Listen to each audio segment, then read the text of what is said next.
বন্ধুরা, শুভ সকাল। তোমরা কেমন আছো? তোমরা আশা করি খুব ভালো আছো, আমিও ভালো আছি।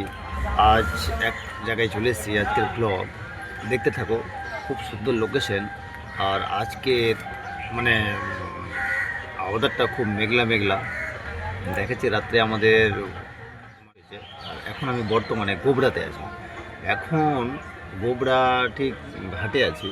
গোবরা ঘাটে, যেটা নদীর পারাপার করে, সেই ঘাটেই আছি। আর সেখানকার লোকেশন দেখাচ্ছি, এত সুন্দর লোকেশন, দেখতে থাকো। আর আজকের ব্লগ খুব ইন্টারেস্ট ব্লগ হবে। সেই ব্লগে এই মন্দিরটা রয়েছে মহাদেবের মন্দির। দেখো মন্দিরটার লোকেশন। যদি কোনো ভাই গোবরা থেকে কোনো বন্ধু এই ভিডিওটা দেখে থাকো, লাইক শেয়ার অবশ্যই কমেন্ট করবে। আর দেখতে থাকো, তোমাকে পুরো লোকেশনটা দেখাচ্ছি গোবরাঘাটের। এই যে গোবরাঘাটের লোকেশন, আর যে এদিকে দোকানগুলো আছে, আর এই যে আমার গাড়ি দাঁড়িয়ে আছে, আর দেখাচ্ছি তোমাকে। ভাই কুশিয়াল রস বের করবে জন্য মেশিন নিয়ে এসছে এখানে। দেখো, দেখাচ্ছি পুরো লোকেশনটা হাটে। দেখতে থাকো আমরা।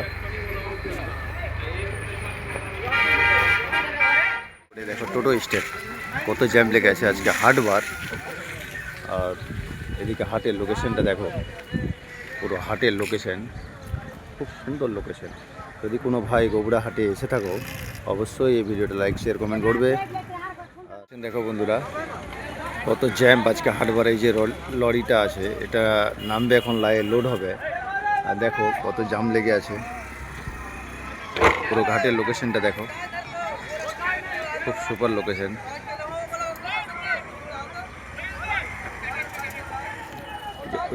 ওই পাটটা বিহার পড়ে যাচ্ছে। আর আমি বর্তমানে এখন বেঙ্গলে পার্টির লোককে নিতে গোবরাতে, যেখানে ওরা খাওয়া দাওয়া করছে। এই যে এই দোকানে, ঘাটের উপরে আমরা এই দোকানে খাওয়া দাওয়া করছি। দেখে নাও, এই যে এদিকে আছে 2-3 জন, বাদ বাকি এইদিকে আছে। তারপরে দেখো আমার ছুটিটা আমিও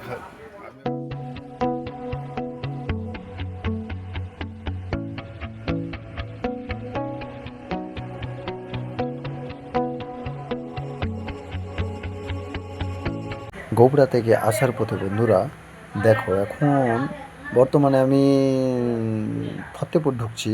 ফতেপুর স্ট্যান্ডের আগে আছি। আর সামনের দিকে দাদারা কীর্তনের চাঁদা নিচ্ছিল। তো দাদারা সামনের দিকে, আমার ক্যামেরার সামনের দিকে এসে দাঁড়িয়েছে। দেখো এই দাদাদেরকে যদি কেউ চেনো, অবশ্যই লাইক শেয়ার কমেন্ট করবে। খুব ভালো কাজ করছে, মানুষের কাছে যা সাহায্য পায়। এই যে এই দাদা সামনে এসে, এই দাদাকে আমি বললাম যে পিছনে বসে আছে, পিছনে নাও। তারপরে দাদাদেরকে এখান থেকে নিয়ে আবার বেরিয়ে গেলাম। এখন বর্তমানে ঢুকছি আমি ফতেপুর স্ট্যান্ড। এটা হচ্ছে ফতেপুর স্ট্যান্ড। ফতেপুর স্ট্যান্ডের খুব সুন্দর লোকেশান। অনেক দিন ধরে মনে ভাবছিলাম যে একটা ভিডিও করব, কিন্তু সেদিন যে করেছি। খুব সুন্দর লোকেশান এখানে। এই সাইডে আবার দুর্গা মন্দির আছে। আর এখানে আবার বাজার লাগে, একটা ছোটোখাটো একটা বাজার লাগে এখানে, ভালো সুন্দর বাজার। এবার ফতেপুর থেকে বেরিয়ে চলে আসছি যখন, তারপরে দেখাচ্ছি, দেখতে থাকো। লোকেশানটা ভালো লাগবে। বাড়ি আসার পথে চলে আসলাম এবার ভালুকা রেলগেটে। প্রচণ্ড হারে জ্যাম লেগেছিলো। সেই